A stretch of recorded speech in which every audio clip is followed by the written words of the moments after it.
willingness to reduce interprovincial barriers to trade and add up to $200 billion to the Canadian economy is palpable, and the provinces and territories are at the table with enthusiasm. They have lost control of our national sovereignty by blocking pipelines, mines, LNG plants. The Carney-Trudeau Liberals have made us hopelessly dependent on the Americans. They've handed over our economic sovereignty to President Trump, who spots weakness.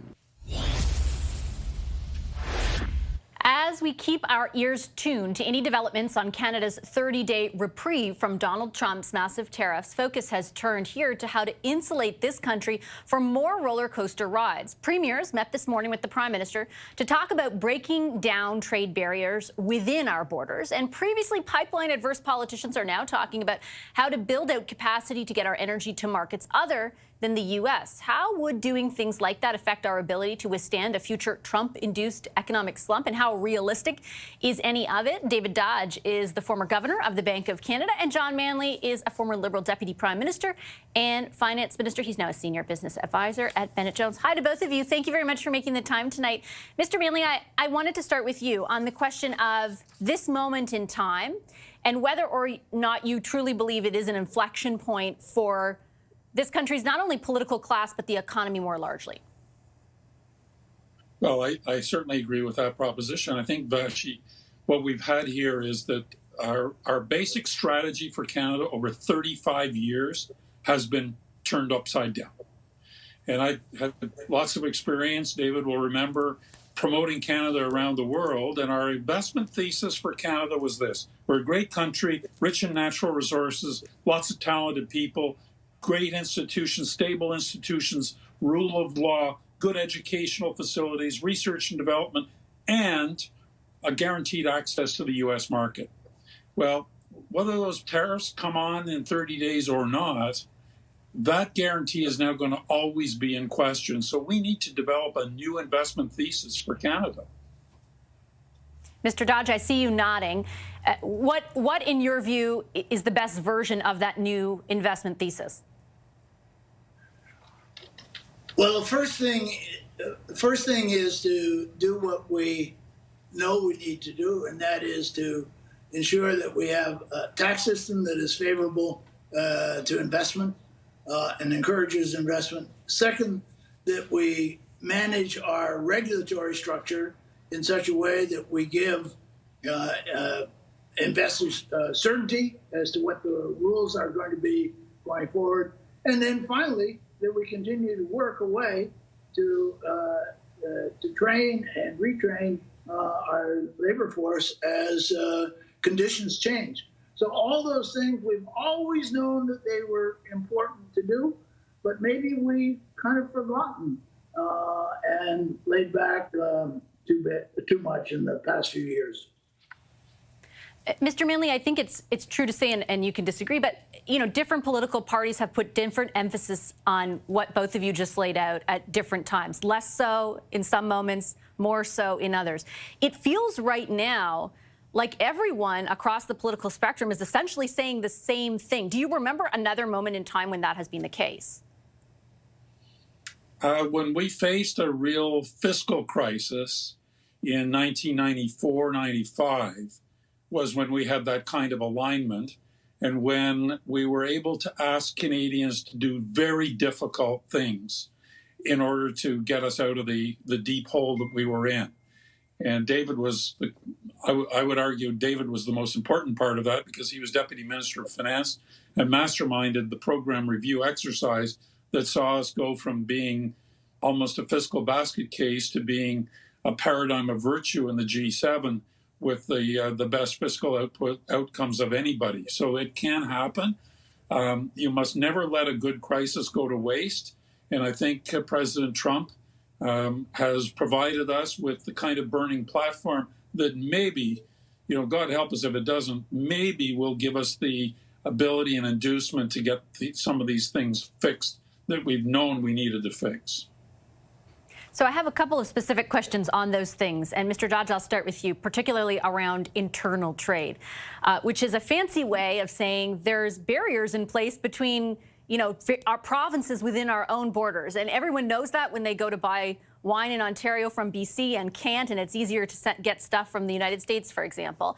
How quickly do you think those barriers could be brought down? And how much of an impact would that have on our national economy, in your view? Well, I can't give you a precise number, but they can be brought down if there's the will. They can be brought down reasonably quickly, but it requires people getting together, various different groups of people getting together around the table to harmonize the rules across the country. I mean, a good example is truckers, right? Trucking, very important way that we move goods and services across the country. And we have very different rules in different provinces that apply. Well, that means that it's just more expensive and more difficult to move the goods across the country. So that's one example, but there are a number of areas where we will have to get people, the knowledgeable people, to sit down and just harmonize these rules and deal with the different licensing requirements that are apply in different trades and professions across the country to allow people to move freely back and forth across the country to make a bigger contribution to growth. Mr. Manley, you'll be as familiar with anyone about how long this has been talked about. I have covered different governments at the provincial and federal level who have all pledged to Canadians to reduce those barriers. What do you think has been the primary blockage to that happening? And do you think it could happen this time? Actually, I suspect you were still in high school when I did the first internal trade agreement in 1994. and it took months of negotiations. Understand this. This is a provincial responsibility. These barriers are provincial laws and regulations. And the Supreme Court of Canada has made it even more difficult in the Como case a couple of years ago when they found that poor Mr. Como couldn't go from New Brunswick and buy a couple of cases of beer in Quebec and bring them back because of New Brunswick restrictions. If the provinces agree, these things can be cleaned up quickly. But if they don't, they won't. The federal government, I don't think, on the basis of the Como decision and on the preceding decisions related to national securities law, has the ability to actually fix this. It's going to require the provinces. And I hate to say, I mean, this sounds easy, but it's really one of these cases of a tyranny of small differences, where you've got David mentioned truckers, and then there's professional qualifications, there's licensing requirements, there's corporate filings where one province wants you to file on the basis of a calendar year and another province has you file on the basis of a fiscal year. It is a forest of these things. They add up to a big number, but each single one of them pretty small, and politicians lose interest in dealing with these small things. So, I bless the initiative. Maybe now we could maybe have a federal provincial commission that has the ability to actually go in and eliminate some of these things by delegated regulatory and legislative authority. But it's not that easy. It's not as easy as it sounds. I've got just time left for one more question, Mr. Dodge. It goes to you, and it's about the prospect of getting energy to different markets, because there's also been a kind of convergence of views on that didn't exist in any time I can remember, particularly over the last 15 years. How important do you think that is to insulate ourselves, if at all possible, against the yo-yos we've experienced over the past number of weeks? No, I think it's very important. I mean, getting a pipeline to Tidewater has been proven very difficult.